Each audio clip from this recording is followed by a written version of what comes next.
جی دیکھیں، پہلی بات تو یہ ہے کہ وہ امریکہ جو یہ چاہتا تھا کہ کچھ دنوں میں رجیم چینج ہو جائے، یورینیم لے لی جائے، ان کا میزائل جو سسٹم ہے اس کو ختم کر دیا جائے، وہ ساری جنگ کا رخ، وہ سارے اہداف کا رخ ابھی اب نئے ہرمز پہ آ گیا ہے۔ یعنی وہ اب نئے ہرمز جو جنگ ہونے سے پہلے ان کے وہم و گمان میں بھی شاید نہیں تھا، یا اگر تھا تو وہ نہیں سمجھتے تھے کہ ایران اب نئے ہرمز پہ ایسا اپنا تسلط قائم کرے گا۔ تو ابھی ساری جنگ اب نئے ہرمز پہ آ چکی ہے، یعنی یہ خود امریکہ کی شکست ہے کہ وہ جو ہے ملک کے اندر جو داخلی اہداف تھے ان کو حاصل کرنے کی بجائے ابھی جو اس کی حدود میں اور بارڈرس ایریا ہے اس میں اب نئے ہرمز پہ ساری جنگ کنورٹ ہو اب نئے ہرمز، وہ ہرمز جو پہلے اوپن تھی جنگ سے پہلے،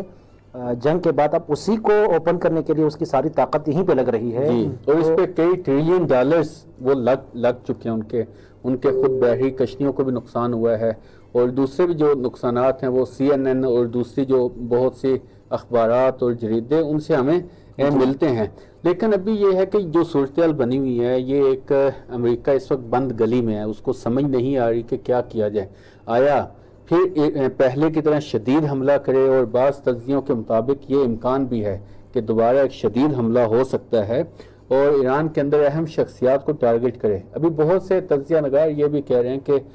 رہبر معظم آیت اللہ مجتبیٰ خامنئی، چونکہ ان کی جگہ ابھی تک ٹریس نہیں ہو سکی، وہ عوامی جگہوں پہ نہیں آئے، امریکہ اور اسرائیل کی ایک خواہش یہ ہے کہ کسی طرح سے ان کی جگہ کو ٹریس کیا جائے۔ یہاں جو دوسری ابھی قیادت سامنے آئی ہے جس میں سید مجید موسوی ہیں،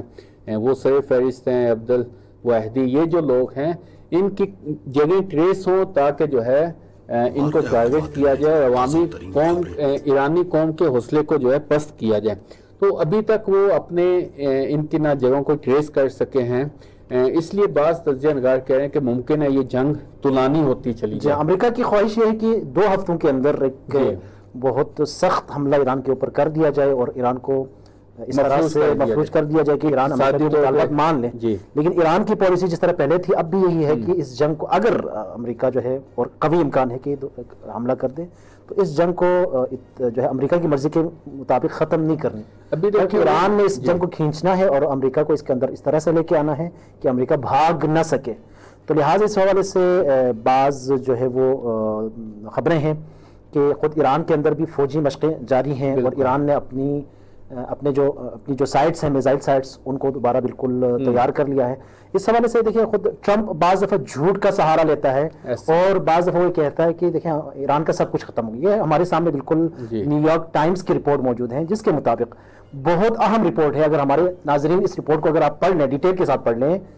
وہ امریکہ، وہ ٹرمپ جو یہ کہتا تھا کہ ایران کی نیوی ختم ہو گئی، ایران کی فضائیہ ختم ہو گئی، ایران کے میزائلز ختم ہو گئے، سب کچھ ختم ہو گیا، یہ نیو یارک ٹائمز کی آپ رپورٹ پڑھ لیں، صرف یہ جو خلیج فارس کا ایریا جہاں پر سمندر ہے، خلیج فارس کا جو سمندر ہے اس طرف، خلیج فارس کی طرف اگر آپ دیکھ لیں، اس رپورٹ کے مطابق وہاں پر 33 میزائل سٹیز اور سائٹس ہیں، جن میں سے 30 اب بھی باقی ہیں۔ یہ نیو یارک ٹائمز کی خبر ہے۔ اور خود عرب میڈیا میں میں دیکھ رہا تھا کہ عرب میڈیا کی یہ رپورٹس ہیں کہ ٹرمپ جو ہے اس وقت بند گلی میں وہ شکست کا شکار ہو چکا ہے، اور اس کو اب نئے ہرمز سے نکلنے کے لیے بھی چائنا کا سہارا لینے کی ضرورت ہے۔